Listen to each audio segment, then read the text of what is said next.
ఆయన నిజస్వరూపం మనం ఈరోజు చూస్తూ ఉన్నాం ఆయనది. ఇక కూల్చివేతల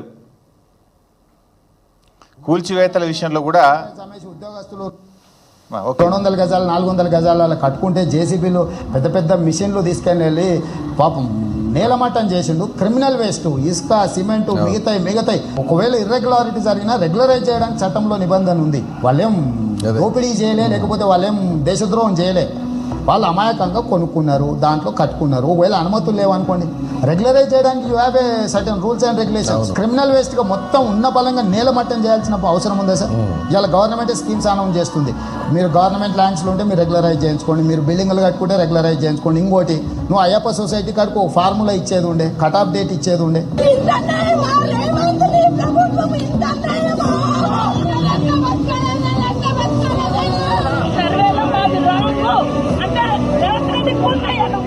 నిలబెట్టడం చాలా కష్టం. పడగొడతాం ఒక్క నిమిషం, ఒక్క నిమిషం. ఇచ్చేది వాళ్ళు, కూల్చేది వాళ్ళు, చంపేది కూడా వాళ్ళైతే బాగుండు. చంపేయండి, వదిలిపోద్ది. సిస్టమ్ ఏంటిది? ఇది కరెక్ట్ కాదు. ఇది నా బుక్స్ కూడా అక్కడనే పడిపోయింది.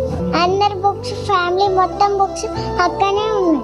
మా బ్యాగులు కూడా తీయలేరా? చూసాం నేడేం చేస్తుండో మీరు చూశారు. బీఆర్ఎస్ హయాంలో కొన్ని అక్రమ కట్టడాలను కూలిస్తే అది జాతి ద్రోహం అని, అది క్రిమినల్ వేస్టలని కిరాక్ మాటలు మాట్లాడిండు రేవంత్ రెడ్డి ఆ రోజు. ఇవాళ అధికారంలోకి వచ్చిన తర్వాత ఇష్టం వచ్చినట్టుగా పేదల ఇండ్లను ఏ రకంగా కూలుస్తున్నాడో మీరు చూశారు. ఇది అన్యాయం అని అడ్డొస్తామని మేము మాట్లాడితే మమ్మల్ని కూడా బుల్డోజర్లు ఎక్కించి మిమ్మల్ని తొక్కుతా, చంపుతా అని ఎంత ఘోరంగా ఈ ముఖ్యమంత్రి మాట్లాడిండో మీరు చూసాం.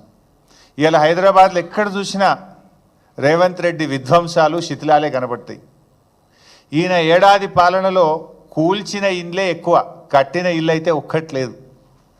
ఏడాది రేవంత్ రెడ్డి పాలనలో కట్టిన ఇల్లు ఒక్కటి లేదు. ఎక్కడ పోయినా కూల్చిన శిథిలాలు మాత్రం కనబడతాయి.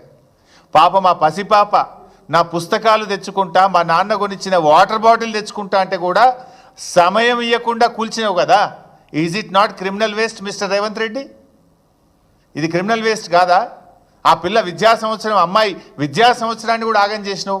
మానవత్వం లేకుండా వాటర్ బాటిల్ని కూడా తెచ్చుకోకుండా కూల్చినవే. మరి ఆ రోజు నువ్వేం మాట్లాడినావు? ఇవాళ నువ్వు చేస్తున్నదేందో ఒక్కసారి ఆత్మవిమర్శ చేసుకో. ఇక